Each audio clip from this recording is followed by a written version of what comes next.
Okay. Hello to you who might be watching this video later. We are going to be finishing our reading of the Dead today. We're about halfway through. The meal has just been eaten, and we're getting very close to where Gabriel is going to be giving the speech, which he has agonized over um, since the beginning of the story. So, with that being said, off we'll go. Here we go.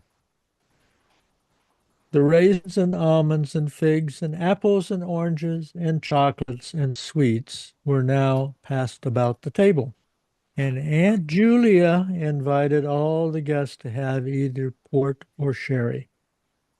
At first, Mr. Bartell D'Arcy refused to take either, but one of us nudged him and whispered something to him, upon which he allowed his glass to be filled. Gradually, as the last glasses were being filled, the conversation ceased. A pause followed, broken only by the noise of the wine and by unsettlings of chairs.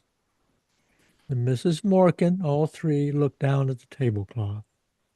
Someone coughed once or twice, and then a few gentlemen patted the table gently as a signal for silence. The silence came, and Gabriel pushed back his chair and stood up. Okay, Michiko. Okay. The patting at once grew louder in encouragement and then ceased altogether. Gabriel leaned his 10 trembling fingers on the tablecloth and smiled nervously at the company. Meeting a row of upturned faces, he raised his eyes to the chandelier. The piano was playing a waltz tune, and he could hear the skirts sweeping against the drawing room door. People, perhaps, were standing in the snow on the quay outside, gazing up at the lighted windows and listening to the waltz music. The air was pure there. In the distance lay the park where the trees were weighted with snow. The Wellington Monument wore a gleaming cap of snow that flashed westward over the white field of 15 acres. He began. Ladies and gentlemen, it has fallen to my lot this evening, as in years past, to perform a very pleasing task, but a task for which I am afraid my poor powers as a speaker are all too inadequate. She's frozen.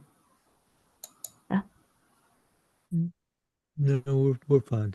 Someone made a noise, that's all. Okay. No, said Mr. Brown. But however that may be, I can only ask you tonight to take the will for the deed and to lend me your attention for a few moments while I endeavor to express to you in words what my feelings are on this occasion. Ladies and gentlemen, it is not the first time that we have gathered together under this hospitable roof, around this hospitable board.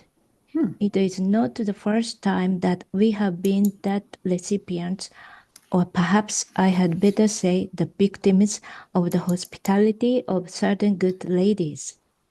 He made a circle in the air with his arm and paused. Everyone laughed and smiled at Aunt Kate and Aunt Julia and Mary Jane, who all turned crimson with pleasure. Gabriel went on more boldly. Next, please. Okay, that's good. Thank you, Michiko. Okay. I feel So, more Joe. strongly with every recurring year that our country has no tradition which it does so much honor and which it should guard so jealously as that of its hospitality. It is a tradition that is unique as far as my experience goes, and I have visited not a few places abroad among the modern nations. Some would say, perhaps, that with us it is rather a failing than anything to be boasted of. But granted even that, it is, to my mind, a princely failing, and one that I trust will long be cultivated among us. Of one thing, at least, I am sure. As long as this one roof shelters the good ladies aforesaid, and I wish from my heart that it may do so for many and many a long year to come, the tradition of genuine, warm-hearted, courteous Irish hospitality which our forefathers have handed down to us and which we in turn must hand down to our descendants is still alive among us. A hearty murmur of assent ran round the table. It shot through Gabriel's mind that Miss Ivors was not there, and that she had gone away discourteously. And he said with confidence in himself, "Ladies and gentlemen, a new generation is growing up in our midst, a generation actuated by new ideas and new principles. It is serious and enthusiastic for these new ideas, and its enthusiasm, even when it is misdirected, is, I believe, in the main, sincere. But we are living in a skeptical, and if I may use the phrase, a thought-tormented age. And sometimes I fear that this new generation, educated or hyper-educated as it is, will lack those qualities of humanity, of hospitality, of kindly humor which belonged to an older day. Listening tonight to the names of all those great singers of the past, it seemed to me, I must confess, that we are living in a less spacious age. Those days might, without exaggeration, be called spacious days, and if they are gone beyond recall, let us hope at least that in gatherings such as this, we shall still speak of them with pride and affection, still cherish in our hearts the memory of those dead and gone great ones, whose fame the world will not willingly let die. John. "Hear, hear," said Mr. Brown loudly. "But yet," continued Gabriel, his voice falling into a softer inflection, "there are always in gatherings such as this sadder thoughts that will recur to our minds, thoughts of the past, of youth, of changes, of absent faces that we miss here tonight. Our path through life is strewn with many such sad memories, and were we to brood upon them always, we could not find the heart to go on bravely with our work among the living. We have all of us living duties and living affections which claim and rightly claim our strenuous endeavors. Therefore, I will not linger on the past.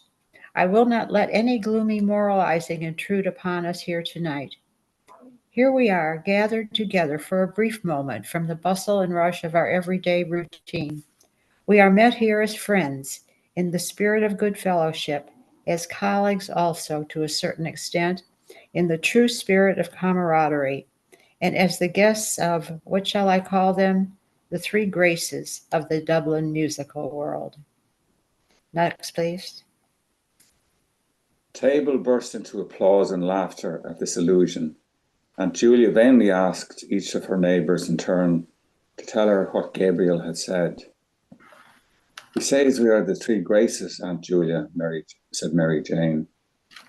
Aunt Julia did not understand, but she looked up, smiling at Gabriel, who continued in the same vein. "Ladies and gentlemen, I will not attempt to play tonight the part that Paris played on another occasion. I will not attempt to choose between them. The task would be an invidious one and one beyond my poor powers. But when I view them in turn, whether it be our chief hostess herself, whose good heart, whose too good heart, has become a byword with all who know her, or her sister, who seems to be gifted with perennial youth, and whose singing must have been a surprise and a revelation to us all tonight, or, last but not least, when I consider our youngest hostess, talented, cheerful, hardworking, and the best of nieces, I confess, ladies and gentlemen, that I do not know to which of them I should award the prize. Gabriel glanced down at his aunts and, seeing the large smile on Aunt Julia's face and tears which had risen to Aunt Kate's eyes, hastened to his close. He raised his glass of port gallantly, while every member of the company fingered a glass expectantly and said loudly, "Let us toast them all three together. Let us drink to their health, wealth, long life, happiness and prosperity, and may they long continue to hold the proud and self-won position which they hold in their profession, and the position of honour and affection which they hold in our hearts." All the guests stood up, glass in hand, and turning towards the three seated ladies, sang in unison with Mr. Brown as leader. Next. But they are jolly gay fellows, but they are jolly gay fellows, but they are jolly gay fellows, which nobody can deny. Aunt Kate was making frank use of her handkerchief, and even Aunt Julia seemed moved. Freddie Malins beat time with his pudding fork, and the singers turned towards one another, as if in melodious conference, while they sang, with emphasis, "Unless he tells a lie, unless he tells a lie."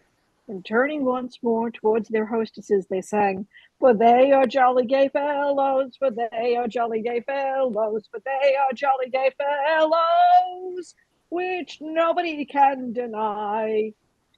The acclamation which followed was taken up beyond the door of the supper room by many of the other guests and renewed time after time. Freddie Malins acting as officer with his fork on high. Next. Piercing morning air came into the hall where they were standing, so that Aunt Kate said, "Close the door, somebody. Mrs. Malins will get her death of cold." "Brown is out there, Aunt Kate," said Mary Jane. "Brown is everywhere," said Aunt Kate, lowering her voice. Mary Jane laughed at her tone. "Really," she said archly, "he is very attentive." "He has been laid on here like the gas," said Aunt Kate in the same tone, "all during the Christmas." She laughed herself, this time good-humouredly, and then added quickly, "But tell him to come in, Mary Jane, and close the door. I hope to goodness he didn't hear me." At that moment, the hall door was opened, and Mr. Brown came in from the doorstep, laughing as if his heart would break. He was dressed in a long green overcoat with mock astrakhan cuffs and collar, and wore on his head an oval fur cap. He pointed down the snow-covered quay, from where the sound of shrill, prolonged whistling was borne in. "Teddy will have all the cabs in Dublin out," he said. Gabriel advanced from the little pantry behind the office, struggling into his overcoat, and, looking round the hall, said, "Greta not down yet?" "She's getting on her things, Gabriel," said Aunt Kate. "Who's playing up there?" asked Gabriel. "Nobody. They're all gone." "Oh, no, Aunt Kate," said Mary Jane. "Bartle Darcy and Miss O'Callaghan aren't gone yet." "Someone is strumming at the piano anyhow," said Gabriel. Mary Jane glanced at Gabriel and Mr. Brown and said, with a shiver, "It makes me feel cold to look at you two gentlemen muffled up like that. I wouldn't like to face your journey home at this hour." "I'd like nothing better this minute," said Mr. Brown stoutly, "than a rattling fine walk in the country, or a fast drive with a good spanking gore between the shafts." "We used to have a very good horse and trap at home," said Aunt Julia sadly. "Never to be forgotten, Johnny," said Mary Jane, laughing. Aunt Kate and Gabriel laughed too. "What was wonderful about Johnny?" asked Mr. Brown. Next, please.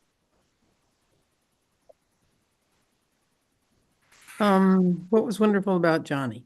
"The late lamented Patrick Morkan, our grandfather, that is," explained Gabriel, "commonly known in his later years as the old gentleman, was a glue boiler." "Oh, now, Gabriel," said Aunt Kate, laughing, "he had a starch mill." "Well, glue or starch," said Gabriel, "the old gentleman had a horse by the name of Johnny, and Johnny used to work in the old gentleman's mill, walking round and round in order to drive the mill. That was all. That was all very well. But now comes the tragic part about Johnny. One fine day, the old gentleman thought he'd like to drive out with Equality to a military review in the park. The Lord have mercy on his soul, said Aunt Kate compassionately. Amen, said Gabriel. So the old gentleman, as I said, harnessed Johnny and put on his very best tall hat and his very best stock collar and drove out in grand style from his ancestral mansion somewhere near Back Lane, I think. Everyone laughed, even Miss Malins, at Gabriel's manner, and Aunt Kate said, "Oh, now, Gabriel, he didn't live in Back Lane, really. Only the mill was there." Out from the mansion of his forefathers, continued Gabriel, he drove with Johnny, and everything went on beautifully until Johnny came in sight of King Billy's statue. And whether he fell in love with the horse King Billy sits on, or whether he thought he was back again in the mill, somehow he began to walk around the statue. Anyhow, he began to walk around the statue. Gabriel paced in a circle round the hall in his galoshes amid the laughter of the others. Round and round he went, said Gabriel, and the old gentleman, who was a very pompous old gentleman, was highly indignant. "Go on, sir. What can you mean, sir? Johnny, most extraordinary conduct. Can't understand the horse." The peals of laughter which followed Gabriel's imitation of the incident was interrupted by a resounding knock at the hall door. Mary Jane ran to it and led in Freddie Malins. Freddie Malins, with his hat well back on his head and his shoulders humped with cold, was puffing and steaming after his exertions. "I could only get one cab," he said. Next, please. Oh, it's me. I'm sorry. It is you. Yeah. Oh, we'll find another along the quay, said Gabriel. Yes, said Aunt Kate. Better not keep Mrs. Malins standing in the draft.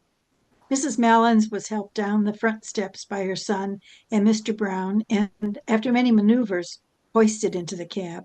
Freddie Malins clambered in after her and spent a long time settling her on the seat, Mr. Brown helping him with advice. At last she was settled comfortably, and Freddie Malins invited Mr. Brown into the cab. There was a good deal of confused talk, and then Mr. Brown got into the cab. The cabman settled his rug over his knees and bent down for the address.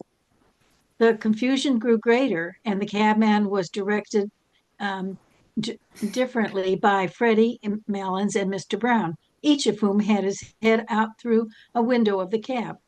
The difficulty was to know where to keep Mr. Brown along the where to drop Mr. Brown along the route. And Aunt Kate, Aunt Julia, Mary Jane helped the discussion from the doorstep with cross directions and contradictions and abundance of laughter.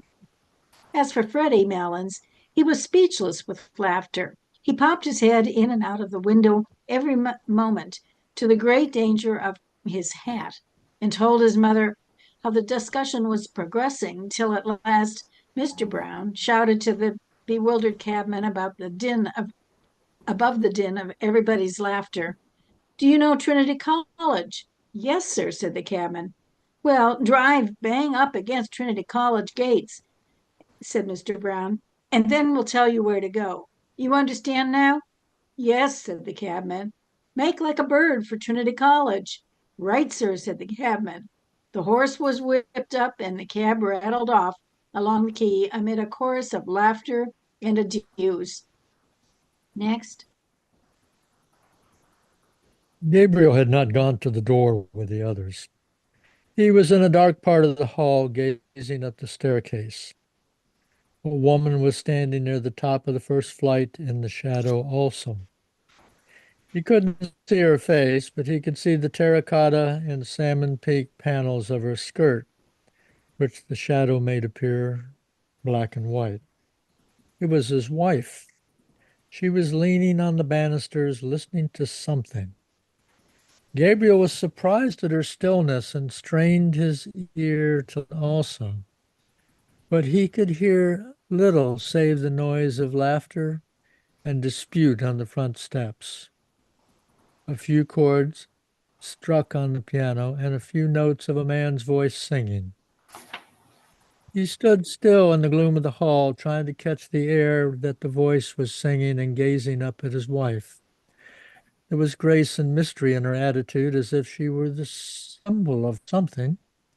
He asked himself, what is a woman standing on the stairs in the shadow, listening to distant music a symbol of? If he were a painter, he could paint her in that attitude. Her blue felt hat would show off the bronze of her hair against the darkness, and the dark panels of her skirt would show off the light ones. Distant music, he would call the picture, if he were a painter. Next, please. The hall door was closed, and Aunt Kate, Aunt Julia, and Mary Jane came down the hall, still laughing. Well, isn't Freddie terrible? Said Mary Jane. He's really terrible. Gabriel said nothing, but pointed up the stairs towards where his wife was standing. Now that the hall door was closed, the voice and piano could be heard more clearly. Gabriel held up his hand for them to be silent. The song seemed to be in the old Irish tonality, and the singer seemed uncertain both of his words and of his voice. The voice, made plaintive by distance and by the singer's hoarseness, faintly illuminated the cadence of the air with words expressing grief. I can't sing, sorry. Oh, the rain falls on my heavy locks, and the dew wets my skin. My babe lies cold. Oh, exclaimed Mary Jane. It's Bertie Darcy singing, and he wouldn't sing all the night. Oh, I'll get him to sing a song before he goes. Oh, do, Mary Jane, said Aunt Kate. Mary Jane brushed past the others and ran to the staircase, but before she reached it, the singing stopped and the piano was closed abruptly. Oh, what a pity, she cried. Is he coming down, Greta? Gabriel heard his wife answer yes, and saw her come down towards them. A few steps behind her were Mr. Bertie Darcy and Miss O'Callaghan. Oh, Mr. Darcy, cried Mary Jane, it's downright mean of you to break off like that when we were all in raptures listening to you. I have been at him all the evening, said Miss O'Callaghan, and Mrs. Conroy too, and he told us he had a dreadful cold and couldn't sing. Oh, Mr. Darcy, said Aunt Kate. Now that was a great fib to tell.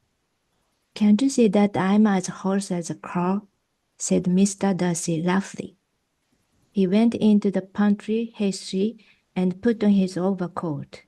The others, taken aback by his rude speech, could find nothing to say. Aunt Kate wrinkled her brows and made signs to the others to drop the subject. Mr. Darcy stood swaying his neck carefully and frowning. It's the weather, said Aunt Julia after a pause. Yes, everybody has colds, said Aunt Kate readily. Everybody. They said Mary Jane, we haven't had snow like it for 30 years. And I read this morning in the newspapers that snow is general all over Ireland. Next, please. I love the look of snow, said Aunt Julia sadly.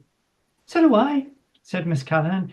I think Christmas is never really Christmas unless we have snow on the ground. But poor Mr. Darcy doesn't like the snow, said Aunt Kate, smiling. Mr. Darcy came from the pantry, fully swathed and buttoned, and in a repentant tone told him the history of his cold. Everyone gave him advice and said it was a great pity and urged him to be very careful of his throat in the night air. Gabriel watched his wife, who did not join in the conversation. She was standing right under the dusty fanlight, and the flame of the gas lit up the rich bronze of her hair, which he had seen her drying at the fire a few days before. She was in the same attitude and seemed unaware of the talk about her. At last she turned towards them, and Gabriel saw that there was colour on her cheeks and that her eyes were shining. A sudden tide of joy went leaping out of his heart. "Mr. Darcy," she said, "what is the name of that song you were singing?" "It's called The Lass of Aughrim," said Mr. Darcy, "but I couldn't remember it properly." "Why, do you know it?" "The Lass of Aughrim," she repeated. "I couldn't think of the name." "It's a very nice air," said Mary Jane. "I'm sorry you were not in voice tonight." "Now, Mary Jane," said Aunt Kate, "don't annoy Mr. Darcy. I won't have him annoyed." Seeing that all were ready to start, she shepherded them to the door, where good night was said. "Well, good night, Aunt Kate, and thanks for the pleasant evening. Good night, Gabriel. Good night, Greta. Good night, Aunt Kate. Thanks ever so much. Good night, Aunt Julia. Oh, good night, Greta. I didn't see you. Good night, Mr. Darcy. Good night, Miss O'Callaghan. Good night, Miss Morgan. Good night again. Good night, all. Safe home. Good night. Good night. The morning was still dark. A dull yellow light brooded over the houses and the river, and the sky seemed to be descending. It was slushy underfoot, and only streaks and patches of snow lay on the roofs, on the parapets of the quay, and on the area railings. The lamps were still burning redly in the murky air and across the river. The House of the Four Courts stood out menacingly against the heavy sky. Joan. She was walking on before him with Mr. Bartell d'Arcy, her shoes in a brown parcel tucked under one arm and her hands holding her skirt up from the slush. She had no longer any grace of attitude, but Gabriel's eyes were still bright with happiness. The blood went bounding along his veins and the thoughts went rioting through his brain, proud, joyful, tender, glorious.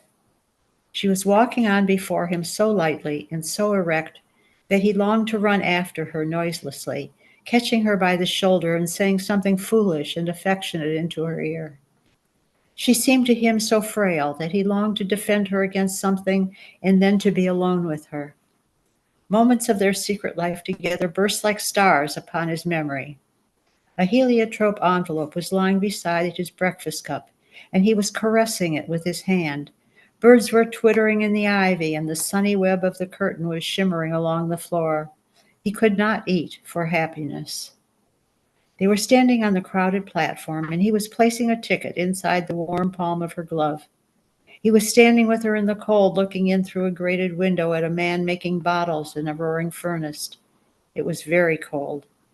Her face, fragrant in the cold air, was quite close to his. And suddenly she called out to the man at the furnace, "Is the fire hot, sir?" But the man could not hear her with the noise of the furnace. It was just as well. He might have answered rudely. Next, please. A wave of yet more tender joy escaped from his heart and went coursing in warm blood along his arteries. Like the tender fire of stars, moments of their life together that no one knew of or would ever know of, broke upon and illumined his memory. He longed to recall to her those moments, to make her forget the years of their dull existence together, and remember only their moments of ecstasy. For the years, he felt, had not quenched his soul or hers. Their children, his writing, her household cares, had not quenched all their souls' tender fire. In one letter that he had written to her, then he had said, "Why is it that words like these seem to me so dull and cold? Is it because there is no word tender enough to be her name? Like distant music, these words that he had written years before were borne towards him from the past. He longed to be alone with her. And the others had gone away, and he and she were in the room in the hotel. Then they would be alone together. He would call her softly, Greta. Perhaps she would not hear at once. She would be undressing, and something in his voice would strike her. She would turn and look at him. At the corner of Wine Tavern Street, they met a cab. He was glad of its rattling noise, as it saved him from conversation. She was looking out one of the windows and seemed tired. The other spoke only a few words, pointing out some building or street. The horse galloped along wearily under the murky morning sky, dragging his old rattling box after his heels. And Gabriel was again in a cab with her, galloping to catch the boat, galloping to their honeymoon. As the cab drove across O'Connell Bridge, Miss O'Callaghan said, "They say you never cross O'Connell Bridge without seeing a white horse." "I see a white man this time," said Gabriel.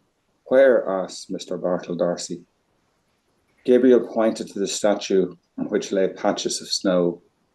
Then he nodded familiarly to it and waved his hand. "Good night, Dan," he said gaily. The cab drew up before the hotel. Gabriel jumped out and, in spite of Mr. Bartle Darcy's protest, paid the driver. He gave the man a shilling over his fare. The man saluted and said, "A prosperous new year to you, sir." "The same to you," said Gabriel cordially. Next. She leaned for a moment on his arm in getting out of the cab, and while standing at the curbstone, bidding the others good night, she leaned lightly on his arm, as lightly as when she had danced with him a few hours before. He had felt proud and happy then, happy that she was his, proud of her grace and wifely carriage. But now, after the kindling again of so many memories, the first touch of her body, musical and strange and perfumed, sent through him a keen pang of lust.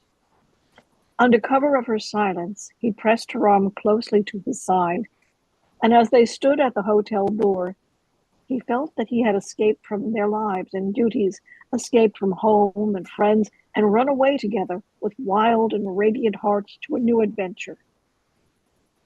An old man was dozing in a great hooded chair in the hall. He lit a candle in the office and went before them to the stairs. They followed him in silence, their feet falling in soft thuds on the thickly carpeted stairs. She mounted the stairs behind the porter, her head bowed in the ascent, her frail shoulders curved as with a burden, her skirt girt tightly about her. He could have flung his arms about her hips and held her still, for his arms were trembling with desire to seize her, and only the stress of his nails against the palms of his hand held the wild impulse of his body in check. The porter halted on the stairs to settle his guttering candle. They halted too on the steps below him. In the silence, Gabriel could hear the falling of the molten wax into the tray and the thumping of his own heart against his ribs. The porter led them along a corridor and opened a door. Then he set his unstable candle down on a toilet table and asked at what hour they were to be called in the morning. 8, said Gabriel. The porter pointed to the tap of the electric light and began a muttered apology, but Gabriel cut him short. We don't want any light. We have light enough from the street, and I say, he added, pointing to the candle, you might remove that handsome article like a good man. The porter took up his candle again, but slowly, for he was surprised by such a novel idea. Then he mumbled good night and went out. Gabriel shot the lock to. Next. A ghostly light from the street lamp lay in a long shaft from one window to the door. Gabriel threw his overcoat and hat on a couch across the room towards the window. He looked down into the street in order that his emotion might calm a little. Then he turned and leaned against a chest of drawers with his back to the light. She had taken off her hat and cloak and was standing before a large swinging mirror, unhooking her waist. Gabriel paused for a few moments, watching her, and then said, "Greta." She turned away from the mirror slowly and walked along the shaft of light towards him. Her face looked so serious and weary that the words would not pass Gabriel's lips. No, it was not the moment yet. "You look tired," he said. "I am a little," she answered. "You don't feel ill or weak?" "No, tired, that's all." She went on to the window and stood there looking out. Gabriel waited again, and then, fearing that diffidence was about to conquer him, he said abruptly, "By the way, Greta, what is it?" "You know that poor fellow Malins," he said quickly. "Yes, what about him?" "Well, poor fellow, he's a decent sort of chap after all," continued Gabriel in a false voice. "He gave me back that sovereign I lent him, and I didn't expect it really. It's a pity he wouldn't keep away from that Brown, because he's not a bad fellow at heart." He was trembling now with annoyance. Why did she seem so abstracted? He did not know how he could begin. Was she annoyed too about something? If she would only turn to him or come to him of her own accord, to take her as she was would be brutal. No, he must see some ardor in her eyes first. He longed to be master of her strange mood. "When did you lend him the £1?" she asked after a pause. Gabriel strove to restrain himself from breaking out into brutal language about the sottish Malins and his £1. He longed to cry to her from his soul, to crush her body against his, to overmaster, but he said, "Oh, that Christmas," when he opened that little Christmas card shop in Henry Street. Thanks. He was in such a fever of rage and desire that he did not hear her come from the window. She stood before him for an instant, looking at him strangely, then suddenly raising herself on tiptoe and resting her hands lightly on his shoulders, she kissed him. "You are a very generous person, Gabriel," she said. Gabriel, trembling with delight at her sudden kiss and at the quaintness of her phrase, put his hands on her hair and began smoothing it back, scarcely touching it with his fingers. The washing had made it fine and brilliant.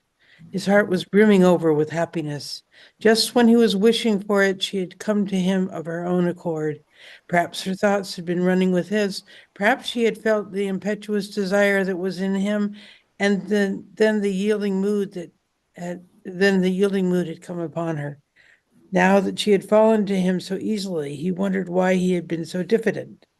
He stood, holding her head between his hands, then slipping one arm swiftly about her body and drawing her towards him, he said softly, "Greta, dear, what are you thinking about?" She did not answer nor yield wholly to his arm. He said again softly, "Tell me what it is, Greta. I think I know what is the matter. Do I know?" She did not answer at once. Then she said in an outburst of tears, "Oh, I'm thinking about the song, The Lass of Aughrim." Next, please. She broke loose from him and ran to the bed, and throwing her arms across the bed rail, hid her face. Gabriel stood stock still for a moment in astonishment and then followed her. As he passed in the way of the cheval glass, he caught a sight of himself in full length, his broad, well-filled shirt front, the face whose expression always puzzled him when he saw it in the mirror, and his glimmering, gilt-rimmed eyeglasses. He halted a few paces from her and said, "What about the song? Why does that make you cry?" She raised her head from her arms and dried her eyes with the back of her hands like a child. A kinder note than he had intended went into his voice. "Why, Gabriel?" he asked. "Why, Greta?" he asked. "I'm thinking about a person long ago who used to sing that song." "And who was that person long ago?" asked Gabriel, smiling. "It was a person I used to know in Galway when I was living with my grandmother," she said. The smile passed away from Gabriel's face. A dull anger began to gather again in the back of his mind, and the dull fires of his lust began to glow angrily in his veins. Someone you were in love with? He asked ironically. It was a young boy I used to know, she answered, named Michael Fury. He used to sing that song, The Lass of Aughrim. He was very delicate. Gabriel was silent. He did not wish her to think that he was interested in this delicate boy. Next. I can see him so plainly, she said after a moment. Such eyes as he had, big dark eyes, and such an expression in them, an expression. Oh, then you were in love with him? Said Gabriel. I used to go out walking with him, she said, when I was in Galway. A thought flew across Gabriel's mind. Perhaps that's why you wanted to go to Galway with that Ivors girl, he said coldly. She looked at him and asked in surprise, what for? Her eyes made Gabriel feel awkward. He shrugged his shoulders and said, how do I know? To see him, perhaps? She looked away from him along the shaft of light towards the window in silence. He's dead, she said at length. He died when he was only 17. Isn't it a terrible thing to die so young as that? What was he? Asked Gabriel, still ironically. He was in the gasworks, she said. Gabriel felt humiliated by the failure of his irony and by the evocation of this figure from the dead, a boy in the gasworks. Michko? While he had been full of memories of their secret life together, full of tenderness and joy and desire, she had been comparing him in her mind with another. A shameful consciousness of his own person assailed him. He saw himself as a ludicrous figure, acting as a penny boy for his aunts, a nervous, well-meaning sentimentalist, orating to vulgarities and idealizing his own clownish lusts. The pitiable, fatuous fellow he had caught a glimpse of in the mirror. Instinctively, he turned his back more to the light, lest she might see the shame that burned upon his forehead. He tried to keep up his tone of cold interrogation, but his voice when he spoke was humble and indifferent. I suppose you are in love with this Michael Fury, Greta, he said. I was great with him at that time, she said. Her voice was veiled and sad. Gabriel, feeling now how vain it would be to try to lead her whither he had purposed, caressed one of her hands that said also sadly, and what did he die of so young, Greta? Consumption, was it? I think he died for me, she answered. A vague terror seized Gabriel at this answer, as if at that hour when he had hoped to triumph, some impalpable and vindictive being was coming against him, gathering forces against him in its vague world. But he shook himself free of it with an effort of reason and continued to caress her hand. He did not question her again, for he felt that she would tell him of herself. Her hand was warm and moist. It did not respond to his touch, but he continued to caress it, just as he had caressed her first letter to him that spring morning. It was in the winter, she said, about the beginning of the winter, when I was going to leave my grandmother's and come up here to the convent. And he was ill at the time in his lodgings in Galway, and wouldn't be let out, and his people in Oughterard were written too. He was in decline, they said, or something like that.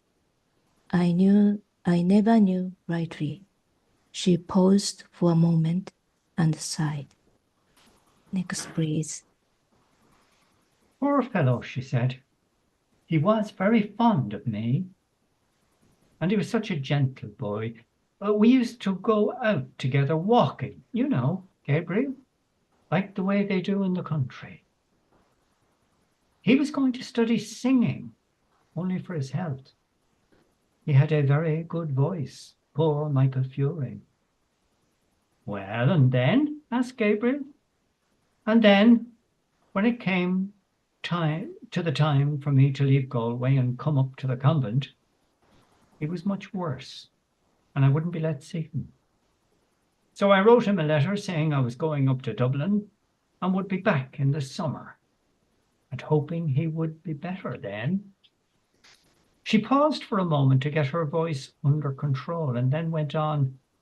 Then, the night before I left, I was in my grandmother's house in Nuns Island, packing up, and I heard gravel thrown up against the window. The window was so wet I couldn't see, so I ran downstairs as I was and slipped out the back into the garden, and there was the poor fellow at the end of the garden, shivering. And did you not tell him to go back? Asked Gabriel.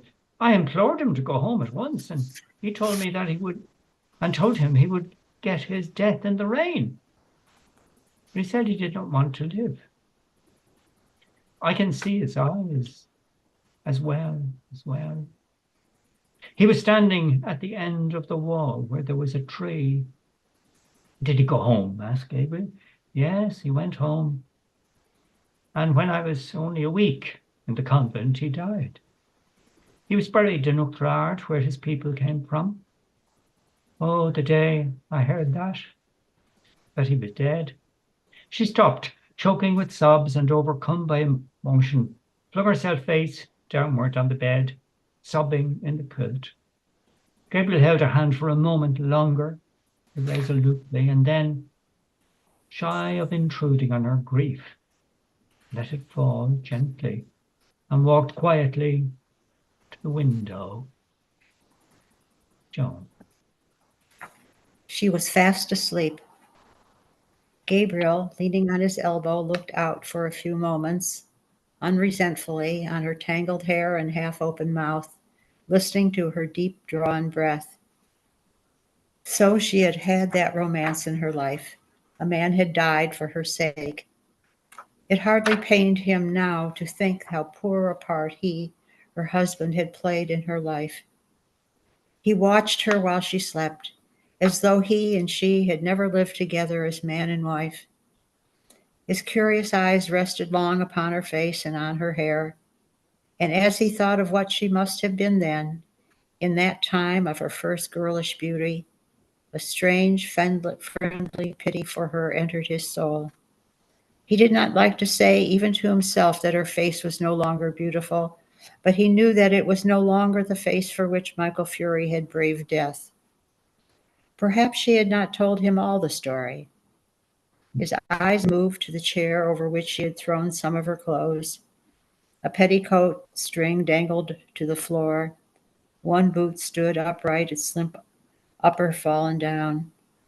The fellow of it lay upon its side. He wondered at this riot of emotions of an hour before, and from what had it proceeded?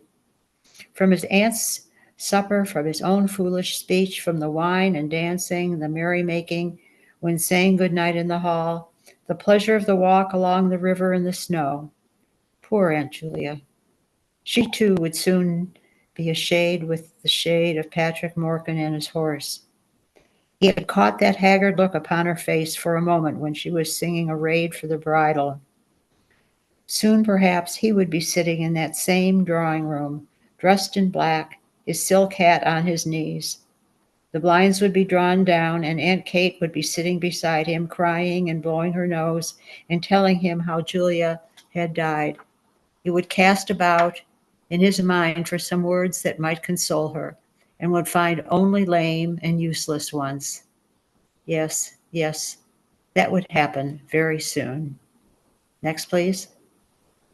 The air of the room chilled his shoulders. He stretched himself cautiously along under the sheets and lay down beside his wife. One by one, they were all becoming shades. Let her pass boldly into that other world, in the full glory of some passion, then fade and wither dismally with age. He thought of how she who lay beside him had locked in her heart for so many years that image of her lover's eyes, and he had told her that he did not wish to live. Generous tears filled Gabriel's eyes. He'd never felt like that himself towards any woman, but he knew that such a feeling must be love.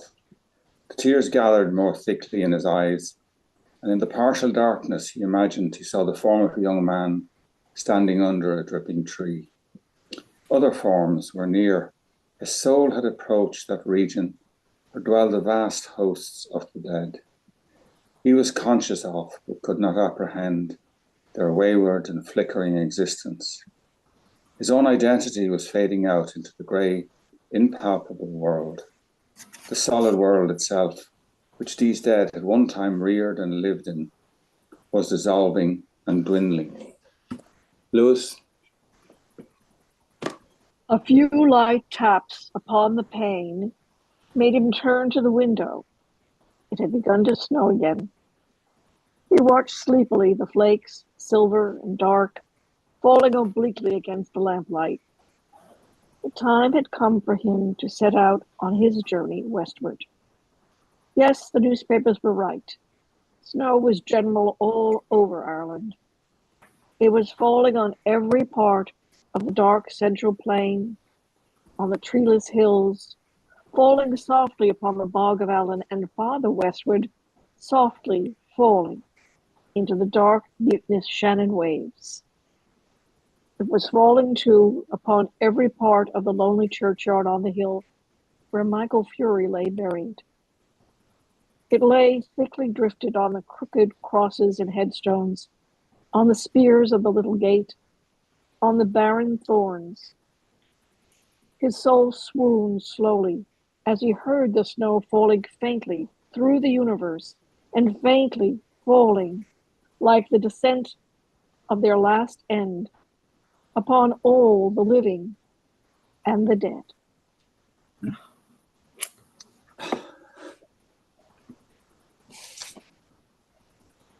Oh, is that?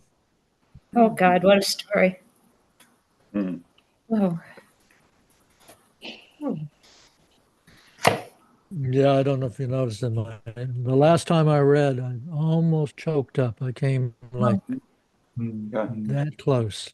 Yeah. No matter how many stories, times, really, isn't it? Sorry, Tom, please go ahead. sorry, Donna, yeah. No matter how many times you read it, it's always fresh and new, and Mhm. it's as if you're reading it for the first time again. I don't know what kind of magic Joyce has in laying out the words and the sentences, but yeah, it's fabulous. It's an experience. Yeah. Mm-hmm. Mm-hmm. It's kind of Gabriel as a foil to James Joyce himself. The Gabriel, well, is so busy trying to stick to the middle that that he's kind of a gray personality.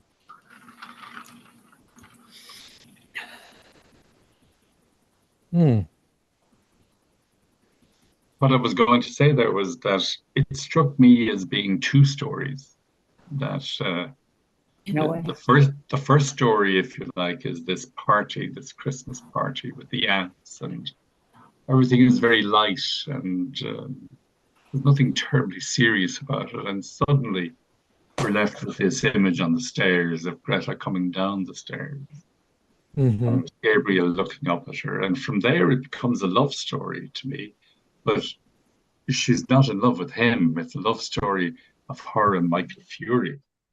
And where he's approaching her with all these lustful ideas, she's thinking back to the old churchyard in Uachtarard and basically breaks the connection between the two of them. And he can't fight that. He's sort of put back in his place, if you will. Yeah, But they're- well, Both stories are covered by the same central theme of being dead, Hmm. um, Mhm. and in different ways. Death having more than one meaning. Yeah. And that word shade is a fantastic word, the way he Yeah. uses, you know, the shades and all the connotations of the shade. Mm. Yeah. That's what Dante uses in Divine Comedy. Hmm. Shade. The shades. Hmm. Mm. Virgil. Yeah. Mhm. Yeah, it's a very old-fashioned word, but it's a very effective word. Yes. Yes. My book has the lyric for the song, the Lass of Aughrim. Does anybody want to hear it? Yes. I'd Yes. love Yeah. to. Yes. Oh, okay. Please sing it, Anne. Yeah, Oh, yeah, please, right. please sing. Oh, I wish I'd have another career here. Uh-huh. I'll just read it. It says, "Oh, Gregory, don't you remember one night on the hill when we swapped rings off each other's hands, sorely against my will? Mine was the beaten gold, yours was but black tin. The dew wets my yellow locks, the rain wets my skin. The babe's cold in my arms. Oh, Gregory, let me in. Oh, if you be the lass of Aughrim, and I suppose you not to be, come tell me the last token between you and me." And then it says, after the lass is rejected by Lord Gregory, she and her son are drowned.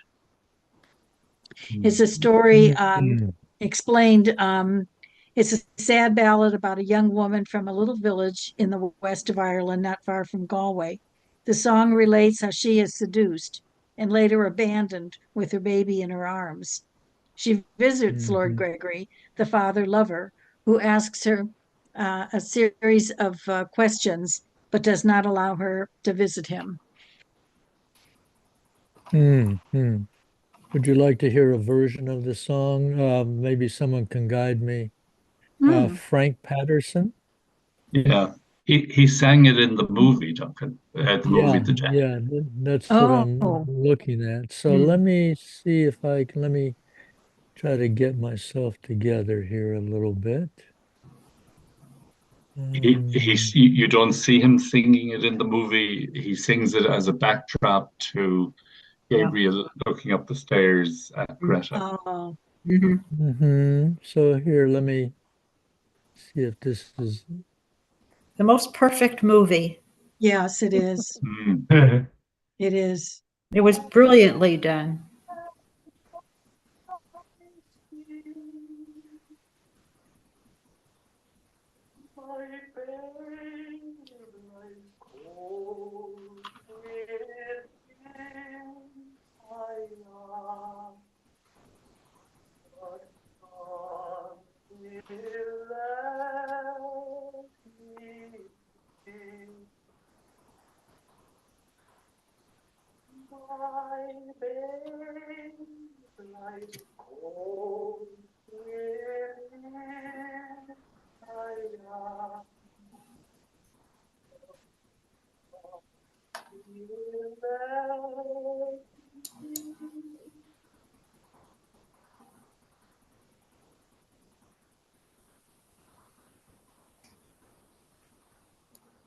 Okay.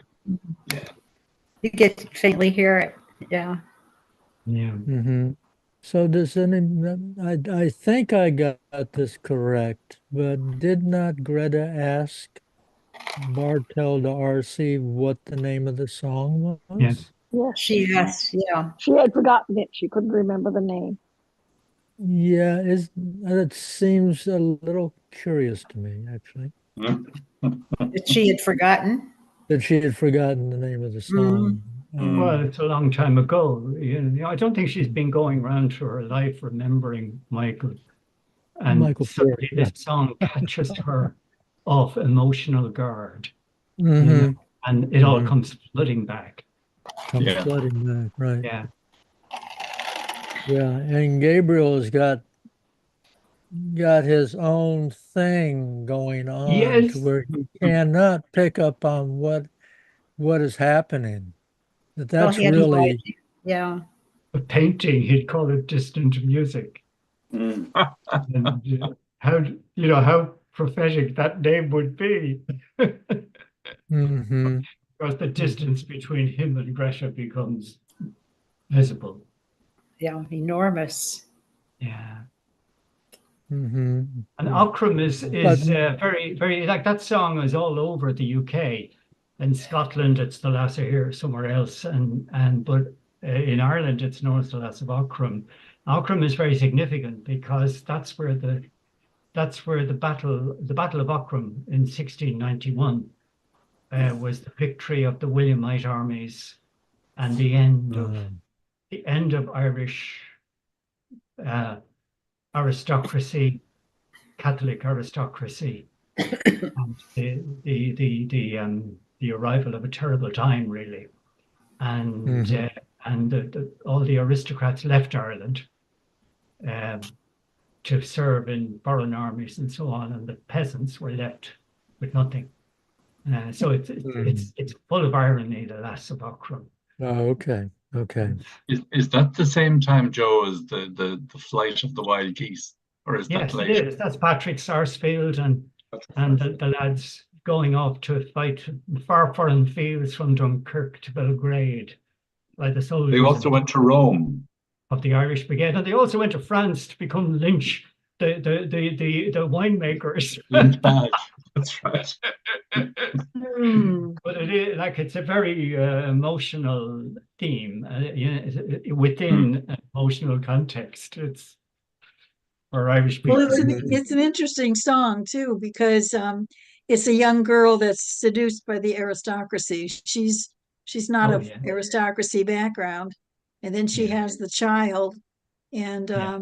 I've read another, even the parents and as well as the son, the father of the baby, reject her. And then even in the words, if you be the lass of Aughrim, and I suppose you not to be, he can't. Yeah. Yeah, he can't acknowledge her. But then she and her son are drowned. Yeah. Yeah. That would have been what would that happened to many girls that were. It's a theme of many Oh, songs. yes. Yeah. I can't remember any in the American culture, but it must be Yeah. Oh, very there's many. plenty. Oh, yeah. There's yeah. plenty. And that's a Yeah. common theme. Yeah. Whether it's acknowledged or not, it's a Yeah. common theme. I mean, it's really, I mean, really, what is okay, here hopefully Yeah. I don't step in anything too Yeah. deep here, but if you look at the story of Jeffrey Epstein, that's basically what he was promising all these young girls, Yeah. that he was taking advantage of for him and his the newly inspired Hellfire Club Yeah. that was happening here in America. So, but I think, to me, Epstein was going after men who he could, what's the word? He could blackmail later on. yeah, I mean, it right, was okay, there. yeah, He would blackmail them, and they would do yeah. anything to silence him. Right. So, but I'm But I'm yeah, referring to yeah, compare it to the Last of Akram in that sure. particular theme of things. But once again, the right here at the end, I think we have this sentence: "Better pass boldly into that other world in full glory of some passion, than fade and wither dismally with age." Oh, mhm. which seems to be really the thing that Gabriel's stumbling over Mm. constantly. Mhm. That Gabriel, I mean, with Miss Ivers, and then, with his speech, and even with the servant girl on the steps at the very beginning Yeah. of the story, he Yeah. Lily. can't quite seem to, hold his theme. The slightest little resistance, and he crumbles. It's Lily fantastic. at the start of the story really turns on him, doesn't she? Quite seriously. Yeah. He's sort of jibing with her, saying, "Well, now you're of age and you'll be getting married," and she Oh, yeah. certainly turns on him and said, "I don't want any man or any ring." And know? But it also sounded like there had been some background to Story. that. Yeah, Previous- that she might have had a bad experience. And Yeah. she might even be pregnant. She could be, but she could be the last of our but she's crew. she's be. bitter, and they notice. Yeah, oh boy, there's a good one. But Yeah. it's noticed that she Loops has within loops. yeah. I think that Joyce would have heard that song from Nora. I think I read somewhere. Oh yeah. And Nora's mother sang it to him when he was visiting her in Galway in 1909. Mm-hmm. And Yeah. I think he wrote to Nora, and he said, I says, tears come into my eyes and my voice trembles with emotion when I sing that lovely air, So he was very struck with that song, Joyce, and especially since where it came from to him. Yeah. And then It seems to me to have a comparison to, or another meaning, in that the girl is seduced by the gentry, and it might be a warning in a sense. Yeah. Yeah. It's a cautionary tale for the young girls in the That's what west I'm of getting Ireland. at. Yeah. I mean, many times cultures will carry their lessons through in songs, Mhm. and hoping that the daughters who are listening to it will Mhm. take the cautionary lesson to heart. Yeah. The Miss Ivers is like Gabriel is really a mixture of John Joyce and James Joyce. The speech, Stanislaus describes the speech as, a typical speech made by John Joyce at Christmas time. So that's sort of there. And then Miss Ivers is Joyce got the advice. She's basically Yeats, if you like, and she's giving Gabriel the advice that Yeats gave Joyce: go to the Aran Islands and get in touch with your native roots, and which he ignored. And then Synge gets the same advice from Yeats, and he goes there and writes Riders to the Sea, and it leads to riots in Dublin, you see. So you could see how much of Joyce is in Gabriel. And then the likely candidate to be Miss Ivers is, what's her name, Tom? Sheehy. There's Mary Sheehy. Kathleen Sheehy, I think, yeah. And Kathleen, her sister, who wore a big brooch and was what we call a Gael Gore and this kind of stuff. Sort of, reviving the language and so on. It's quite possible, given that Joyce did write for that newspaper, that Miss Kathleen Sheehy had said to him, you shouldn't be writing for that paper. It could be a conversation. And then she went on to be Kathleen Sheehy went on to be the mother of the cruiser, Conor Cruiser Bryan, if anyone remembers him. Donna, you would. Well, yeah. So like he's a famous Irish politician. In the Congo and the United Nations and all this sort of stuff, So you can, but of course, Joyce doesn't know that. Yeah. One of the moments I like is at the very end where Miss Ivers stands on her tiptoe and she says, "West," whispers into his ear, "West Britain." Yeah.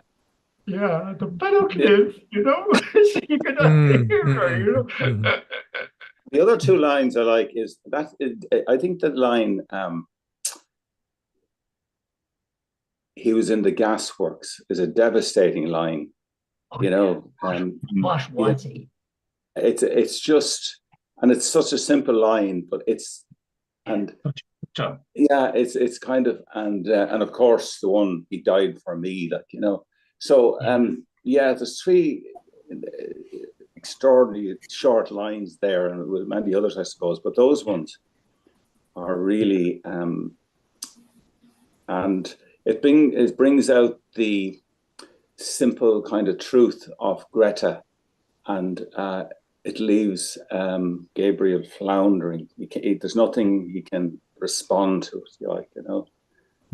And I think probably Joyce was thinking of Nora, who was very like that, you know, and kind of very straightforward. And yeah. Nora, of course, had the story about Michael Fury. You know, Michael Odkin was his name, and it was an actual experience of Nora's that he died. He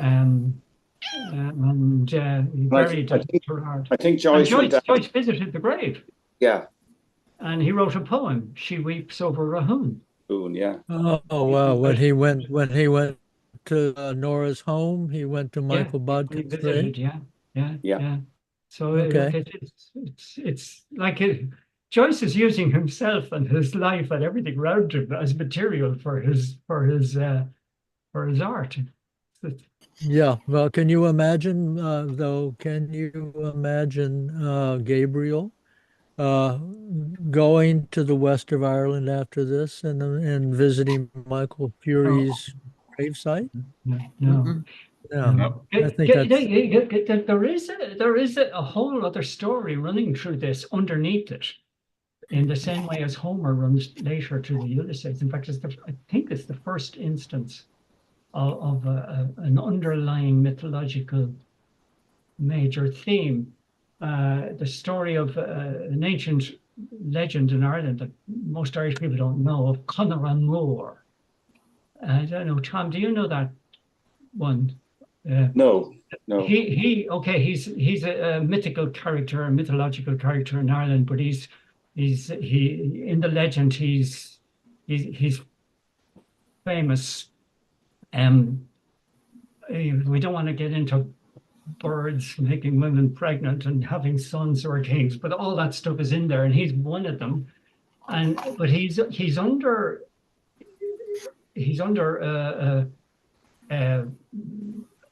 instruction from the great bird king that he 9 things he must not do, and one of them is he must not kill a bird.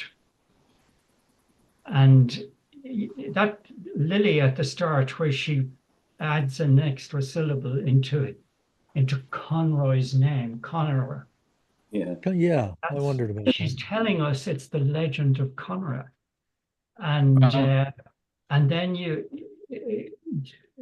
Gabriel does each of the 9 things, one after the other, that leads to the death of Conor. You see?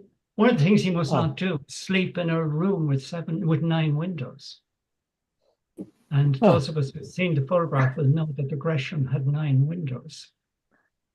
You see? So, and of course, he's carving the bird.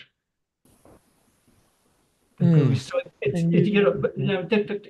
not a story, but it sort of haunts the whole tale. Wow. Yeah, and it makes sense of a lot of the silly things that sound a little bit. You know, the cabman says, what's he tell him? I'll make like a bird for Trinity College. Mm-hmm. Wow. And then there's a great battle for Conor. Conor is involved in a great battle with the men from the east. And it's Greta caught a terrible cold in the east wind, you know, sort of, you've all these little things, and that battle is sort of replicated on the dinner table. You see the bottles of stout are like soldiers, and the bird is being carved, and it's a battle because he killed a bird. You see? So this Oh, little, yeah. that legend is running. Those of you who want to read it, you can find it written only in Irish. Only in Irish, I Well, see. I don't think So it's I ever can't translated. Google Well, the someone name. has translated it. we are charging you, Joe, to do a translation and post. Absolutely. Be careful what you wish for. You could regret it. What's the name of the story, I Joe? don't want to get too carried away because it is just an underlying set of spookiness. Yeah. When it's pointed out to you, I'll make like a bird, you know. What's the name of the story, Joe? It doesn't have a name. It's the legend of Conor O'Moore. Okay. You Google the legend of Connor O'Moore. Conor O'Moore. It's Moore means big, big Conor, Conaire. But it's often described in the Joyce commentaries as Mar, M-A-R, instead of the Irish Moor, which is, fair enough. Well, okay. You dig out stuff, they're there on JSTOR, that's sort of those things, stories about them. They make very good, and it brings this whole thing together. This is as, I don't know what there's not a word wasted here, you know. That feeling you get in Ulysses, there's very, very little waste. And that's, now don't ask me the other 7 things he's not supposed to, I can't remember. Yeah, okay. Well, we won't, but I mean, all sorts of okay, things so, about the sort of woman he must marry and things, but they do dovetail in. It's a while since I read it. Like it's about 5 years since I last looked at it. okay. Well, just as a reminder, how old was Joyce when he wrote this? 1907, He was about 20s, was he? 25, probably, yeah. 25. That's About 25? He didn't write it in Rome. He wrote it in Trieste. He couldn't write it in Rome, but he was inspired by Rome. He began to make peace with Ireland in his mind in Rome because he found Rome a Catholic city, reminded him of Catholic Dublin. But also the way all the ruins in Rome kind of haunt the present. You know, you can't go, you hit the Forum or you hit some tower or some thing, ancient Rome, and the idea of the dead are still around. And he had these ideas, but he was also going to write. He had 5 other things he wanted to write around this. He never wrote. Names like The Last Supper and things like, Vengeance, and I can't remember them. But the dead came to him, and he started to write it. They left Rome in a hurry, and he went back to Trieste and managed to put it together there. We managed to get it together. And it is interesting that after Yeats encouraged him to go to the west of Ireland, that of course he married, or his quote wife was from the west of Ireland, and he finally ended up going to the west of Ireland Yes, as part of the family. Yeah, and that's, I think, the meaning of Gabriel saying he was about to make his journey. He wasn't going to get in a train the next morning and go to the west, but he was going to, metaphorically, the way Joyce went west more and more as it was his life with Nora, and I think that's what that is. And then the death of Conor, you see, Conor is killed in this battle. It happens in the 9-windowed house here, quite near me, near the River Dother, where I live. But that's the death of his ego, because he's totally egotistical about his wife, and that's the death that's taking place. And out of that may spring a real romance, and we find them together in Ulysses. This is supposed to be dated somewhere around 1890. not 1904. But it would need to be 1904 for the women to have been banned from the choirs. The Yes. Pope Pius banned women from choirs on the 22nd of November 1903. So, Right. like, that makes it a bit prophetic. But then if you work from Ulysses back to the death of the Morkan sisters and that, you arrive at a much earlier date. So no one can place a date on this story as to when the fiction occurs, the fictional date of the story. But yeah, I think you're absolutely right. This, although this at the end of the story is what seems like a tragedy and a deep disappointment for Gabriel, it really is his chance to wake up and start living a real life. With the woman that he's married to. Yes, yeah, and you know, rather than having her as a possession, all through the story he describes her as a possession. He does, and he admires her because she's wifey looking. You know, that's terrible, like terrible. He makes fun of her too in the very beginning. I mean, he's making terrible fun of her. And about all kinds of things. Yeah, and she's doing that very poisonous thing of making fun of him in front of people and calling them, you know, say, yo, what sort of a husband do you think that is now, Mary? You know, like they're in need of marriage counseling.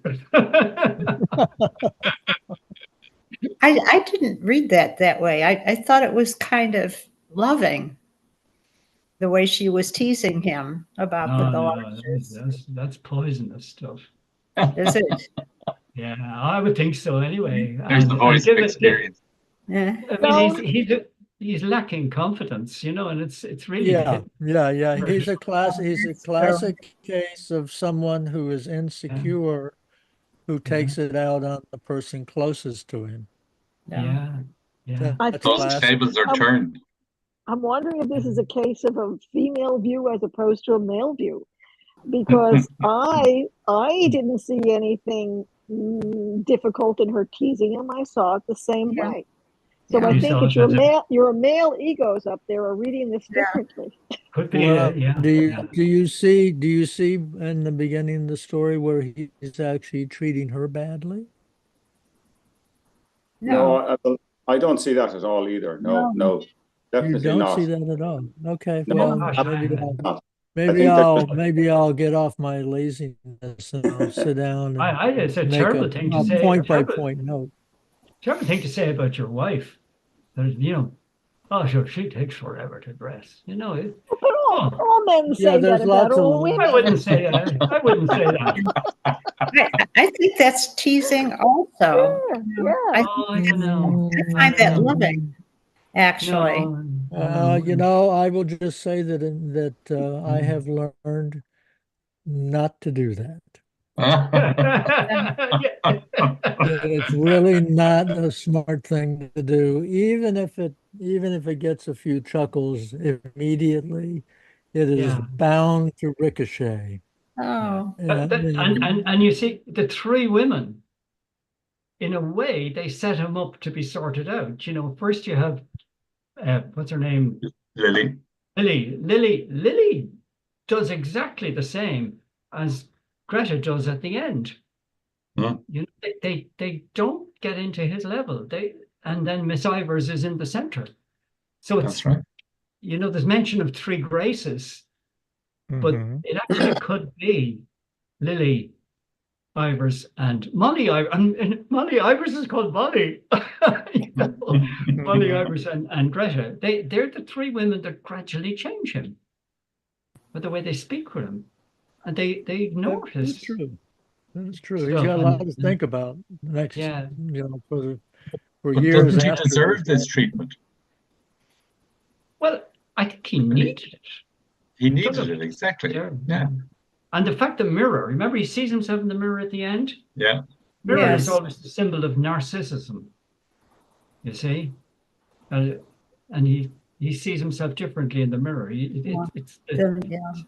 His view I of mean, the big himself. question is, has he learned any lesson from all of this by the end? Well, we shall I hope think so. so. I think he has. I That hope was so. that was pathetic, his looking in the mirror. I found very sad that he would have that image of himself. Yeah, yeah, It- yeah. Well, Well, that's he's the death of the ego. constantly But wavering. and everything had been wavering. knocked out of him. Here he had all this, he was feeling all this lust for his wife and Yeah, imagining how wonderful their early years had been. And all of a sudden he looks in the mirror. That's his first blow before Yeah. she yeah. lands her blow on him, was just the sight of himself in the mirror.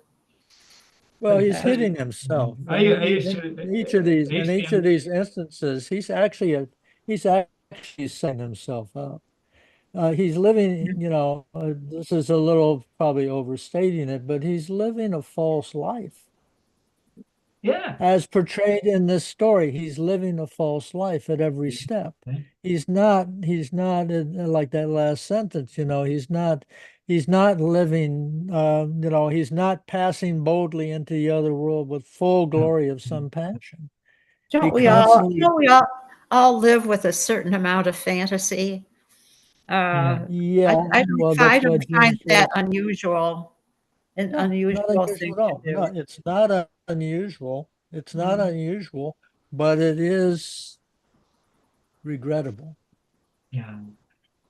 Mm. And I used think to- part of what yeah. Joyce is doing is encouraging us to, remove the veil, and become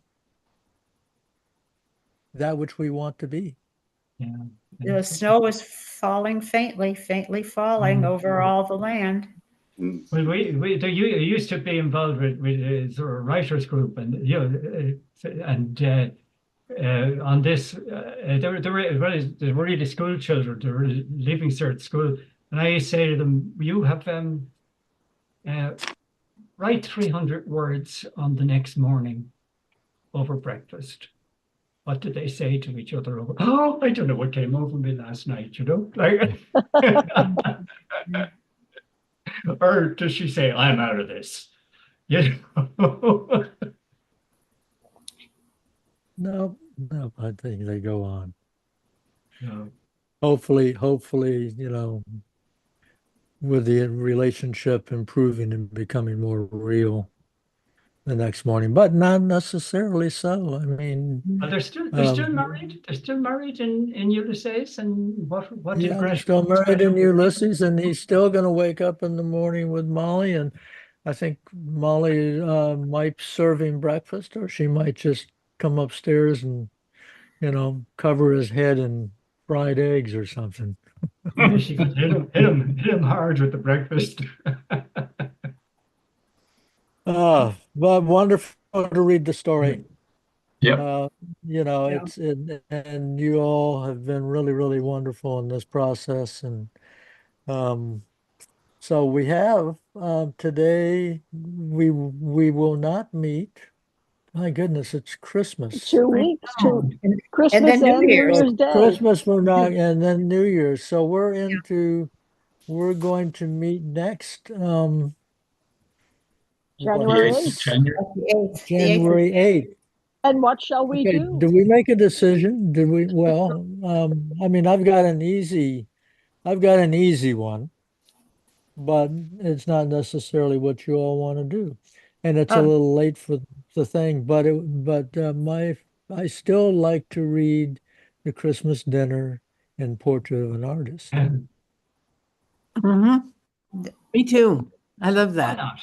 Why not? These aren't recommendations. These are just things I heard about. Maybe you have read them. To Dance in the Wake and Medicated Milk, which are both about Lucia Joyce. Really, I've never heard of that. I have never read them. I know nothing. I don't know if they're good or they're bad. I just have the titles. Okay. Hmm. Well, to my ear, I think I heard enough positive response to say, let's read Portrait of an Artist Christmas Yeah. Dinner Sure. at the beginning of Okay. the year, and then we'll have a discussion. Obviously, we'll have to pick something that we can all Yeah. get a Fine. hold of really easily, Yeah. just to get us through the first weeks of January. I'll try and find more information about these two. Okay, well, one was medicated milk, and what was the other one you mentioned? To dance in the wake. Dance in the wake? To dance in the wake. Okay. And then what about Tristram Shandy? Oh gosh, I read Tristram that in Shandy. college. Didn't that Wow. come up with Bill Kennedy? Maybe. I wouldn't mind reading in a group some of Tristram Shandy. Mhm. Oh, I yeah. cannot imagine reading the whole thing. in Yeah, a it's a group. very long book. I've got it. Yeah, but it's lots of fun in the proper doses, I would Yeah. say. But we can have that discussion later on. We've got Mhm. something to get us started on the new year. And there were other things, we could read some letters. Mhm. They're Some not all poetry? great letters. Some of them are just business type stuff. We could read poetry. We could read Exiles. Yes. That's a Yeah. play, isn't it? Exiles? It is a play. Mm. It's a play, and I understand it's a bit of a slog. But for the sake of completeness, It's for the like, sake of completeness, it's Not, like we watching can't- your favorite football team losing 3-0. we shouldn't have too much fun, eh, Duncan? Not too much fun. yeah. And we could also read some of the political and cultural essays. There's lots of possibilities. But I think let's wish each other a good Mhm. holiday season Yeah. and a good Happy New holiday. Year. Happy New Um, Year. Happy New Year. Yeah, Happy I would say strengthen yourself as best you can, because 2024 promises to be another Awful. new type year. And Another Pretty awful awful. year. Pretty Another awful. awful year. By the Worse next than- time, by the could next be time we worse. read The Dead next Christmas, could we possibly have had an election here in the United Oh, States? God, yes. Oh, God. Think about forbid. that.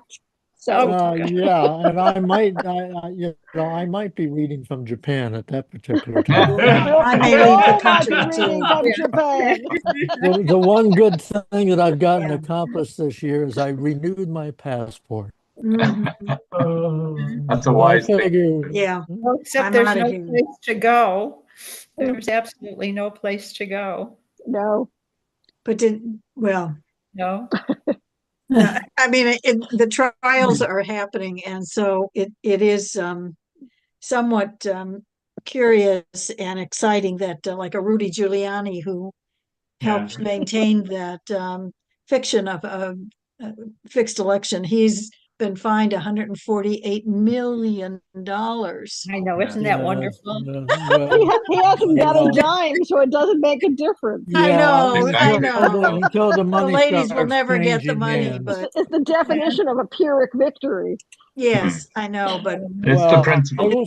I will say that my real country now is turning out to be with good people like you all, thank you. reading good literature and talking about, Thank you, wonderful Duncan. We serious feel the things. same way. We feel Yes. the same way. And that It's a lifesaver. keeps me going very, very much. This was an But that's it. amazing session. Thank you. As they say in Ireland, Nolik fé hain is fé washi Yes, yid go they there. wash you there. What does that Basically, mean? happy Christmas and happy New Year. Oh, thank Okay. you. Okay. Very nice. Mushy. Thank you. good. Thank you. Here we go. Same to you Okay, guys. good Bye, holidays everybody.